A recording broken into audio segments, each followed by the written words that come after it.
Welcome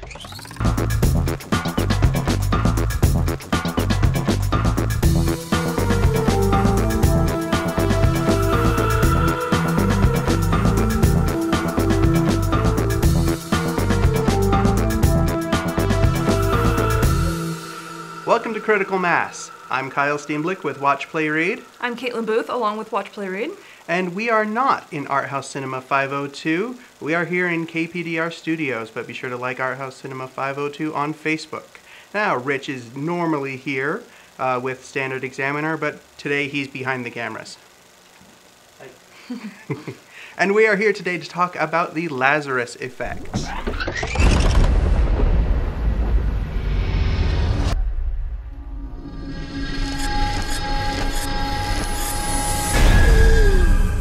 Same dream.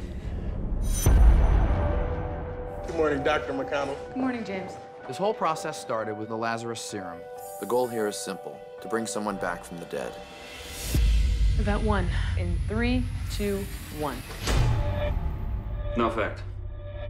Maybe if we up the dosage next time, if we up. You okay? Oh my God. You are playing God with a bunch of dead animals. If we're going to be asking big questions, we have to be ready for the answers.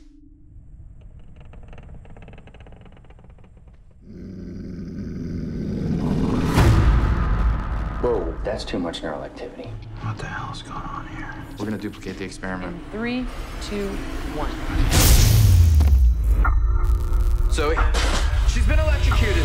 Clear? I'm not gonna lose her. You're talking about bringing someone back from the dead. No, no.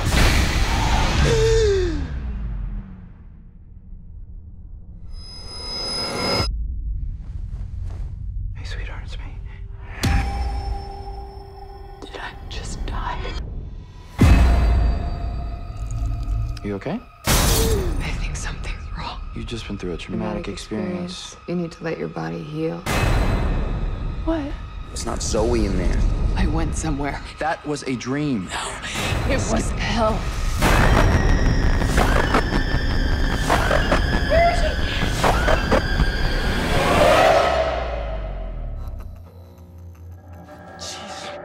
Zoe, we can help you. It's too late for that. You have no idea what you've done. But you will.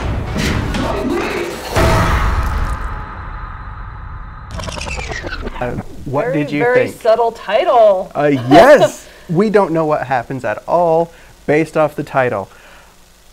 Yeah. I'm really getting kind of sick of boring horror movies. They need to do something interesting with horror movies because they're getting really predictable and really dull.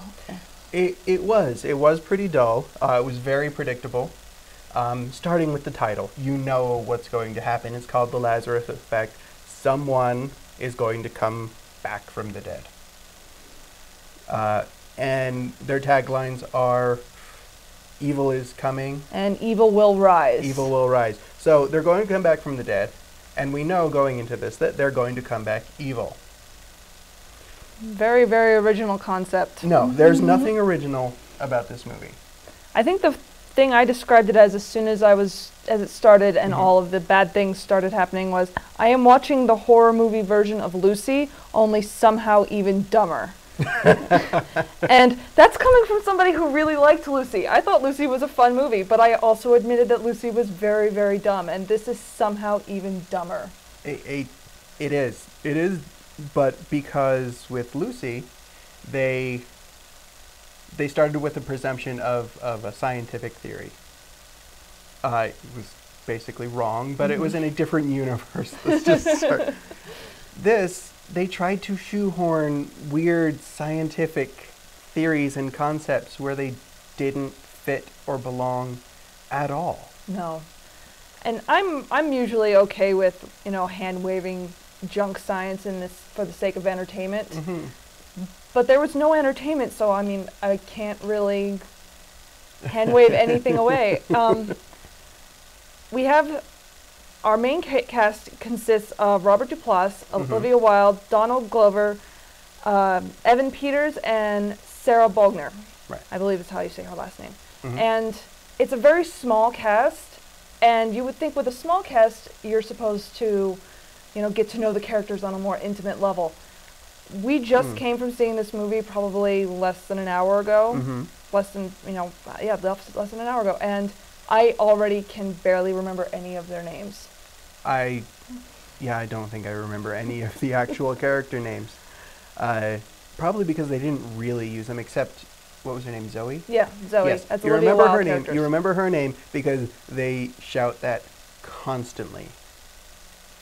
It's just, if you forget her name, then you're really not paying attention. In the You slightest. really shouldn't be paying attention anyway, because there is nothing interesting going on here. No, I mean, except from the only character who happens to be Catholic is the one who comes back from hell.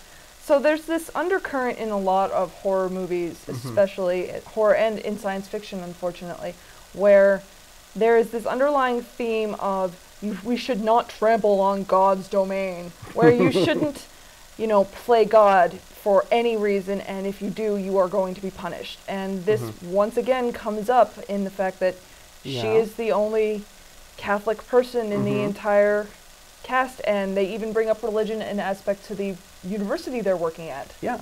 And it's a common theme that I'm really getting kind of sick of seeing. There's a moment in the movie where Robert Duplass's character's name, I believe his name is Frank, says he's trying to justify the reason that they've gone off the books for an experiment.